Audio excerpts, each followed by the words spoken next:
사람을 볼 때 어디를 가장 먼저 보십니까? 눈을 본다, 코를 본다, 입을 본다, 이렇게 얼굴을 보는 사람들도 있고요. 또 어떤 사람들은 그 사람이 입고 있는 옷, 좋은 옷을 입었는지 아니면 잘 갖춰진 옷을 입었는지 그런 것들을 보기도 하고요. 아니면 그 사람이 하고 있는 뭐 액세서리라든지 각자 저마다 사람들을 보는 그 기준과 어떤 그 판단하는 내용들이 좀 다를 겁니다. 근데 그런 어떤 외모적인 것 말고요. 우리가 사람을 평가할 때 외모, 그리고 또 보는 것, 스펙, 배경, 조건, 이런 것들을 보는 경우가 이제 흔합니다.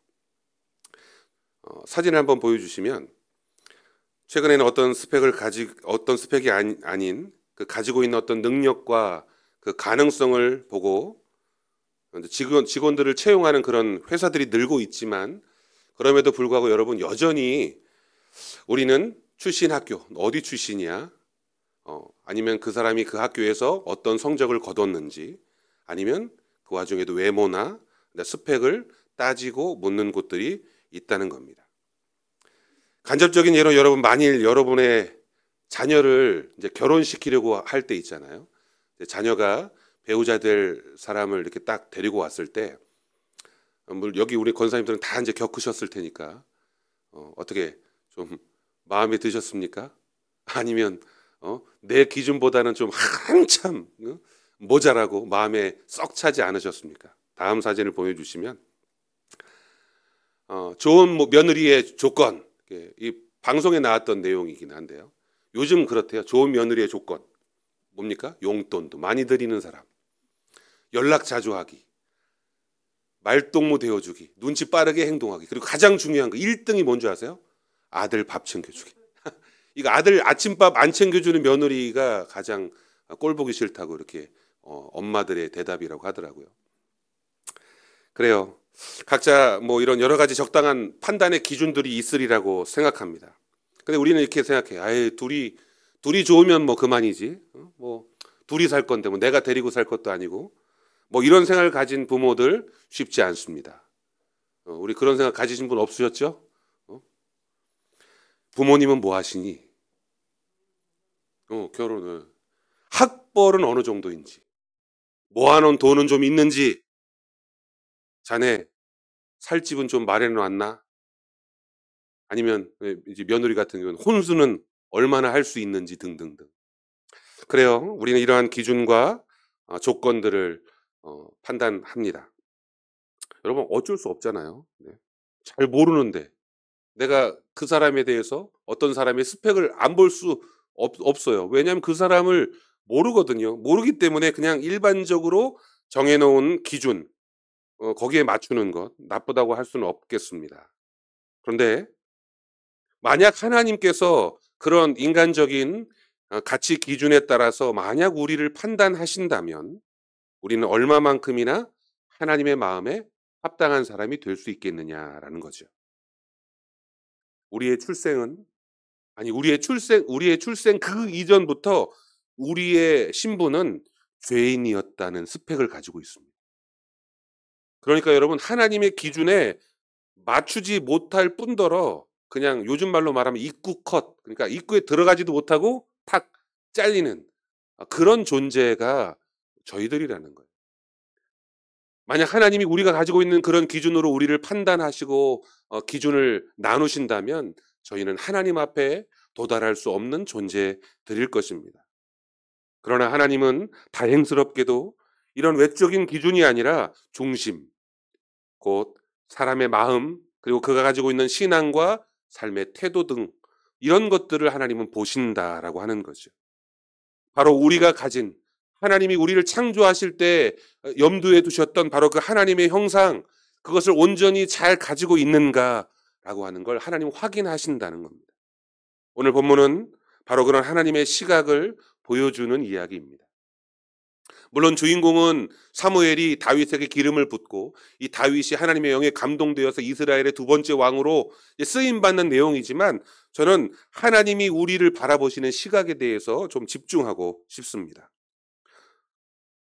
사울 왕이 타락을 하고 하나님 앞에 버림을 받았다는 사실을 알게 된 후에 사무엘은 슬픔의 세월을 보냈어요. 하나님께서 말씀하십니다. 이제 낙심하고 있는 사무엘. 사무엘은요, 정말 이스라엘 백성들, 자신의 이 동족, 동포를 사랑하고 하나님이 세우신 그 나라를 사랑하는 사람이었어요. 그래서 이 사울 왕이 나라를 잘 다스려 주길 바랬는데 하나님 마음에 차지 못한 거죠. 하나님께 버림을 받았단 말입니다. 그러면 이 사무엘은 어떻게 생각할까요? 이 나라가 어떻게 될지, 내 백성이, 내 국민이 어떻게 될지. 바로 그런 사무엘에게 오늘 하나님께서 나타나셔서 말씀하십니다. 1절 상반절에 보면 이렇게 기록하고 있어요. 여호와께서 사무엘에게 이르시되 내가 이미 사울을 버려 이스라엘 왕이 되지 못하게 하였거늘 내가 그를 위하여 언제까지 슬퍼하겠느냐. 이게 무슨 말입니까? 사무엘아, 너 왜 사람만 자꾸 바라보고 의지하고 있어? 너 왜 자꾸 환경만을 바라보니? 나를 좀 바라봐. 너와 함께하고 있는 나를 좀 바라봐. 너 언제까지 낙심하고 있을 거야? 이런 하나님의 마음이 이 1절 상반절에 담겨 있지 않겠습니까? 사무엘은 초대 이스라엘 왕인 사울을 하나님께서 버리셨다는 그 사실이 마치 하나님이 이제 우리를, 그러니까 사울을 버리셨음에도 불구하고 하나님이 마치 우리를 버리신 것 같은 그런 마음이 들었던 것 같아요. 그러나 그때 이스라엘 땅 베들레헴에 하나님은요, 이미 다윗이라는 믿음의 사람을 자라게 하셨다는 것을 여러분 믿으시길 바랍니다. 사람들은 아무도 몰랐어요. 심지어는 그 다윗의 부모조차 그 다윗이 어떤 사람이라는 걸, 그 중심을 알지 못했다고 하는 겁니다. 하지만 하나님께서는 그가 어렸을 때부터, 아니요, 그가 이미 태어나기 전부터 주목하고 계셨음을 여러분들 믿으시기 바랍니다. 1절 하반절에 이어서 보면 너는 뿔에 기름을 채워가지고 가라. 내가 너를 베들레헴 사람 이새에게로 보내리니 이는 내가 그의 아들 중에서 한 왕을 보았느니라. 그러니까 하나님께서 이렇게 말씀하시는 거예요. 내가 이새의 아들 중에서 내가 하나를 선택하겠다라고 하는 어떤 아직 선택하지 않은 그런 상황이 아니라 이미 하나님은 뭐예요? 이미 봤다는 거죠. 이미 하나님은 그 선택을 해놓고 계시다는 겁니다. 사무엘은 눈앞의 현실을 보고 절망하고 비관했지만 하나님은 그 순간에도 다윗과 같은 믿음의 사람들을 찾고 계셨다라고 하는 겁니다. 그리고 그 한 사람의 중심, 곧 믿음을 통하여 이스라엘을 향한 하나님의 영원하신 돌봄, 곧 샬롬과 은혜를 이어가실 계획을 갖고 계셨다는 사실이죠. 사람들은 눈에 보이는 것만을 보고 판단하고 평가하고 그리고 투자하지만 우리 하나님께서는 사람들이 보지 못하는 것, 바로 사람의 그 마음의 중심을 보시고 그 사람에게 투자하신다라고 하는 겁니다. 그래서 성경은 한번 띄워주시면 성경은 하나님의 투자를 곧 뭐라고 말씀하십니까? 말씀의 씨뿌리입니다. 하나님의 이 씨뿌림 안에는 살과 같은 안타까운 실패들도 있을 수 있어요. 하지만 이건 하나님의 실패가 아니라 인간의 나약함으로 오는, 인간의 교만함으로 오는 실패였습니다. 하지만 그런 실패뿐만 아니라 다윗과 같은 이런 걸출한 믿음, 곧 씨뿌림의 성공도 존재할 수 있다는 사실. 예수님의 비유를 통해서도 우리는 알 수 있습니다. 여러분, 마태복음 13장 19절, 마가복음 4장 14절, 누가복음 8장 11절에 이 씨 뿌리는 예수님의 비유가 등장하는데요. 농부가 말씀의 씨를 뿌리지만 그 씨가 각기 다른 토양에 떨어집니다. 그리고 그 각각의 이유 때문에 열매를 맺지 못해요. 하지만 그러다가 결국 좋은 밭에 떨어진 씨가 있는데 그 씨는 어떻게 됩니까? 열매를 맺게 되는 거죠. 그냥 단순한 열매가 아니라 30배, 60배, 100배의 결실을 얻게 하신다는 겁니다. 여러분, 하나님께서는 똑같은 복음을 곧 말씀의 씨를 주셨지만 사울은 그것을 받아들이지 못하고 실패했어요. 하지만 다윗은 성공했다는 겁니다. 저와 여러분이 사울이 아닌 다윗처럼 주의 말씀을 받고 성공하는 삶을 살아내시기를 간절히 축원합니다. 다윗은 어떻게 성공할 수 있었을까요? 그 이유는 다윗에게 있다라고 볼 수도 있지만 저는 하나님께 있다라고 생각됩니다. 하나님은 과거의 실패보다 하나님은 성공적인 미래를 바라보신다는 거예요. 사울은 하나님의 말씀을 거역하고 결국 버림을 받았습니다. 그러나 사무엘은 여전히 사울을 위해서 슬퍼하고 있어요. 사울을 사랑했기 때문입니다. 이스라엘의 미래를, 앞날을 여전히 염려했기 때문입니다. 그런데 하나님도 마찬가지시라는 거예요. 하나님은 말씀하십니다. 언제까지 슬퍼만 하고 있을래? 나는 이미 준비가 다 되어 있어. 나는 여전히 일하고 있어. 라고 말씀하고 계십니다. 우리가 믿는 하나님은 바로 그런 하나님이십니다. 여러분, 우리는 실패한 일, 끝난 관계, 지나간 기회들을 너무 오랫동안 끌어안고 머무는 때가 많습니다. 내가 그때 그걸 사놨어야 되는 건데, 이런 거 있잖아요. 네? 네? 내가 그때 사놨어야 되는 건데, 뭐 이런 생각들. 내가 그때 그거를 먹지 말았어야 되는 건데, 남겨놨어야 되는 이런 것들. 그런데요, 하나님은요, 그 자리에 머무르시는 분이 아니시라는 겁니다. 오히려 하나님은 과거가 아닌 미래를 준비하고 계시는 하나님이십니다. 사업에 실패하여 큰 손해를 입었다고 여러분 생각해 보세요. 큰 질병에 걸려서 내 육신이 나약해졌다고 생각해 보십시오. 어떤 관계가 깨어져서 정말 돌이킬 수 없는 상황이 되어 낙심하고 있다고 생각해 보세요. 이러한 때 우리는 어떻게 해야 합니까? 자꾸 뒤돌아보죠. 후회하고 땅을 칠 때 믿음을 가진 저와 여러분은 이미 벌어진 일에 대하여 자꾸 되돌아볼 필요가 없습니다. 벌어진 일에 대한 하나님의 절대적인 주권을 인정하는 게 오히려 믿음을 가진 사람들의 모습일 것 같아요. 혹 우리의 사업이 실패했더라도, 혹 우리의 육신 가운데 질병이 찾아왔을지라도, 관계가 깨어져 낙심하는 상황이 벌어졌을지라도 이건 하나님의 주권이야, 하나님이 하신 일이야 라고 인정하면서 오히려 하나님께서 이 일로 말미암아 나에게 어떤 새로운 계획을 가지고 계실지를 꿈꾸는 그런 믿음을 가진 성도들이 되시길 간절히 축원합니다. 과거가 아닌 새로운 미래를 이끌어 가시는 그 하나님의 계획을 깨닫는 것.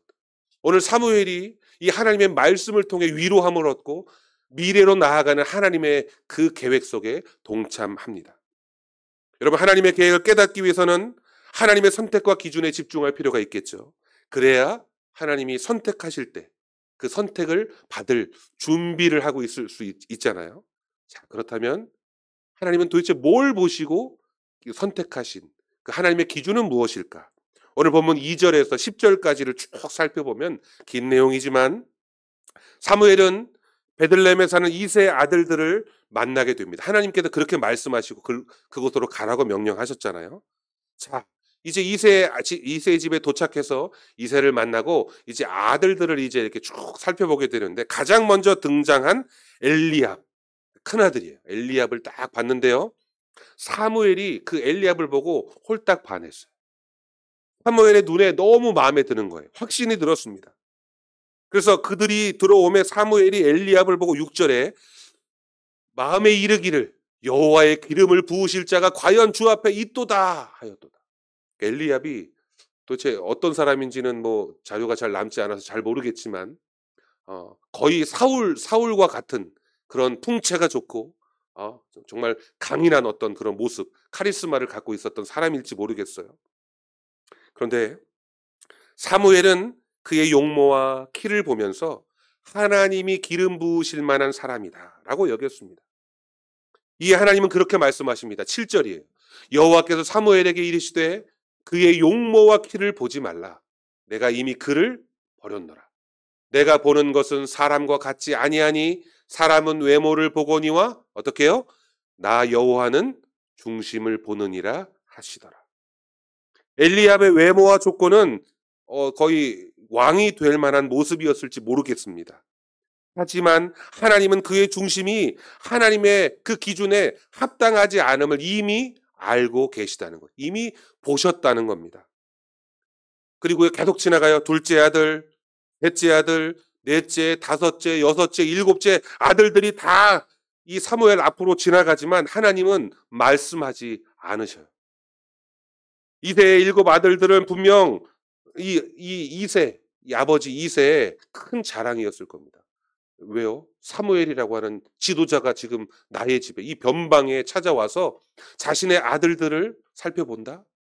라고 하는 건 뭔가 출세의 기회일 수도 있고 얼마나 뿌듯하겠어요. 내가 낳은 아들들이 쫙 이렇게 장성한 아들들이 쫙 서 있을 때 정말 든든하겠죠. 그들의 외모와 조건이 출중했으니 이 누구든지 이 한 명이 사무엘에게 선택되고 또 하나님께 선택되어 쓰임 받을 수 있기를 기대했겠죠. 하지만 조건이 훌륭할수록 여러분 하나님은 염려하시는 것이 있을 수 있다는 겁니다. 인간적인 조건이 출중할수록 하나님은 염려하시는 사항이 존재해요. 그건 뭔지 아시겠습니까? 사울이 그랬던 것처럼 교만이라고 하는 겁니다. 우리는 사울을 통해 그 교훈을 이미 배웠습니다. 사무엘상 9장 2절에 보면 예전에 사울이 선택될 때 이미 그거 크고 잘생겼다라고 그 외모를 갖고 있다는 걸 여러분 기억하실 겁니다. 결국 하나님께서 이루신 일에 대하여 그것을 자신의 것으로 삼고 도리어 교만하여 하나님을 의지하는 죄를 범할 수 있는 것. 바로 자신을 의지하는 것, 자신이 가진 능력, 자신이 가진 외모, 뭐 이런 것들을 의지하는 사람들, 그런 사람들은 결국 이러한 하나님 앞에 죄를 범할 수 있다는 것. 그래서 하나님은 외모가 아니라 그 마음의 중심을 보신다는 겁니다. 믿음, 여러분 겸손, 순종, 하나님을 경외하는 마음과 같은 바로 이러한 마음들이 우리 사랑하는 귀한 성도들의 삶 가운데 나타나기를 간절히 소망합니다. 만일 여러분께서 여러분 자신을 평가할 때 내가 사회적으로 이루어 놓은 것들 뭐가 있을까? 내가 교회 안에서 지금 내가 하고 있는 것들 뭐가 있을까? 내가 하나님께 해드릴 수 있는 것들 뭐가 있을까를 가지고 이런 기운에 치우쳐서 여러분 자신을 바라보지 마시기를 바랍니다. 우리는 하나님이 하신 일들, 하나님이 하실 일들을 드러내는 사람만 되기를 주님의 이름으로 축복합니다. 하나님의 일하심은 자신을 드러내는 사람을 택하시는 것이 아니라 하나님은요, 숨어 있는 사람들, 그런 숨어 있는 사람들을 택하십니다. 내 아들들이 다 여기 있느냐? 그제서야 이 이새는 사무엘에게 말합니다. 아직 막내가 남아있는데 들에서 양떼를 지키고 있습니다. 여러분 다윗은 아예 아들들의 계산에도 포함되지 않았던 사람인 것 같아요. 가족들의 기대를 별로 받지 못한 인물이었거나 아니면 잊혀진 인물, 그러니까 막내이다 보니까요. 많은 형제들 가운데 제일 말째이다 보니까 뭐 아버지의 기업을 잇거나 재산을 물려받아 이렇게 하는 그런 순서에도 끼지 못하는 제일 말째였던 거죠. 이런 자녀들은 거의 종과 동급으로 여겨져서 그렇게 여김바 될 수밖에 없을지 모르겠습니다. 그래서요, 어떻게 합니까? 이새는 이 훌륭하고 너무나도 장성한 아들들이 있으니까 이 어린 아들, 아직 크지도 않은 아들에 대한 기대감이 없었다는 겁니다. 하나님은 사람에게는 잊혀졌지만 하나님은 기억하신다는 것을 여러분 믿으시길 바랍니다. 사람들이 나를 알아주지 않는다 할지라도 우리가 하나님 앞에 믿음과 순종과 겸손의 마음을 갖는다면 하나님은 기억하신다 하는 것을 믿으시기를 바랍니다. 11절 하반절에 보면 사무엘이 이새에게 이르되 사람을 보내어 그를 데려오라. 그가 여기 오기까지는 우리가 식사 자리에 앉지 아니하겠노라. 하나님은 사람이 무시하는 사람을 어떻게 해요? 높이십니다. 세상에서 높아지려는 사람들을 어떻게 해요? 낮추시고 자신을 낮추고 낮추는 자들을 하나님께서는 높이시는 하나님이십니다. 은밀한 자리, 아무도 주목하지 않는 자리에서 신실하게 일하는 자들을 여러분 하나님은 찾고 계시는 줄 믿으시기 바랍니다. 다윗은 뭐 하고 있었어요, 여러분? 아버지의 양떼를 아버지가 지금 사무엘이 왔다는 소식에 아들들을 부르니까 형들은 어떻게 해요? 자신들이 각자 맡아놓은 양들을 다 동생한테 맡겨놓고 다 옷을 탁 채우고 세수도 했겠죠? 그러면서 사무엘을 만나러 갔어요. 이 모든 것들 누가 지금 떠안고 있었을까요? 막내 다윗입니다. 자신에게 맡겨진 일에 최선을 다하는 사람, 충성을 다하는 사람, 남들이 알아주지 않는 자리에서도 자신이 가지고 있는 최선을 다하는 사람을 하나님께서는 기억하시는 줄 믿으시기 바랍니다. 때로는 여러분, 내가 지금 서 있는 나의 자리가 나의 처지가, 나의 환경이 어떨 때는 외롭고 힘들고 어려운 시기일 수도 있습니다. 그러나 여러분, 그것으로 낙심하지 마세요. 하나님이 나를 바라보고 계시는 줄 확신하시길 바랍니다. 그럴 때 변함없이 충성하고 헌신하는 성도가 되었을 때 하나님은 여러분들을 찾아오시고 만나주시고 불러주실 줄 믿으시길 바랍니다. 말씀을 맺으려고 합니다. 하나님은 지금도 사람을 찾고 계십니다. 수천 년 전부터 이미 하나님은 사람들을 찾으셨어요. 그리고 하나님의 기준에 합당한 사람들을 부르셔서 하나님의 역사를 위하여 사용하셨습니다. 그리고 끝난 게 아니라 지금도 여전히 하나님은 사람들을 찾고 계십니다. 예수님께서 우리에게 명령하신 그 마지막 사명을 이루어낼 사람들을 지금도 삶 속에서 찾고 계시다는 거예요. 하나님은 능력 있는 자, 똑똑한 자, 조건이 좋은 자가 아니라 하나님의 뜻을 따라 온 마음을 다해 살아갈 사람들을 여러분 찾고 계십니다. 하나님께 예배드려야 할 시간에 예배드리러 나와 있는 여러분들, 바로 이것이 하나님이 찾으시는 어떻게 보면 귀한 어떤 조건이 된다는 것을 여러분들 기억하세요. 하나님께 기도해야 할 때에 무릎 꿇고 기도할 수 있는 마음을 갖는 사람, 하나님이 기다리시는 사람이 바로 이러한 조건들입니다. 사도행전 13장 22절에 보면 다윗을 왕으로 세우시고 증언하여 이르시되 내가 이새의 아들 다윗을 만나니 내 마음에 맞는 사람이라. 내 뜻을 다 이루리라 하시더니. 하나님께서 뭐라고 말씀하셨다고요? 다윗을 만났더니 내 마음에 맞았고 또 내 뜻을 이룰 수 있는 사람이다 라고 하는 거예요. 우리는 다윗처럼 평범하고 주목받지 못하는 위치에 있을 수도 있지만 하나님은 우리의 외모와 조건과 배경보다는 우리의 마음의 중심을 보신다는 것을 기억하시기 바랍니다. 그러니까 여러분, 우리가 신앙생활을 할 때 좀 더 집중해서 정성껏 마음을 다하여 살아내시기를 간절히 축원합니다. 하나님의 마음에 맞는 사람이 되었을 때 여러분, 남들은 인정하지 않아도 자신에게 맡겨진 일에 최선을 다하고 충성하는 삶을 살았던 다윗, 아버지가 맡긴 양들을, 형들이 두고 간 양들을 지키기 위해 일하는 막내 동생, 결코 이 일에 소홀히 하지 않았죠. 다윗이 자신을 표현할 때 뭐라고 말했습니까? 아버지의 양을 헤아려 오는 곰과 사자가 나타났을 때, 그래서 그 양을 움킬 때 자신의 생명을 걸고 지키려 했던 다윗이었다는 걸 여러분 기억하시기 바랍니다. 하나님의 일에 생명을 거는 사람들, 하나님의 일에 마음을 다하는 사람들, 바로 이런 사람이 하나님 마음에 맞는 사람입니다. 바로 이런 사람에게 예수 그리스도의 핏값으로 사신 구원의 복음을 맡길 만한 사람이라고 하나님이 인정하신다는 것입니다. 바로 저와 여러분이 그런 사람 되시기를 간절히 축원합니다. 기도하겠습니다.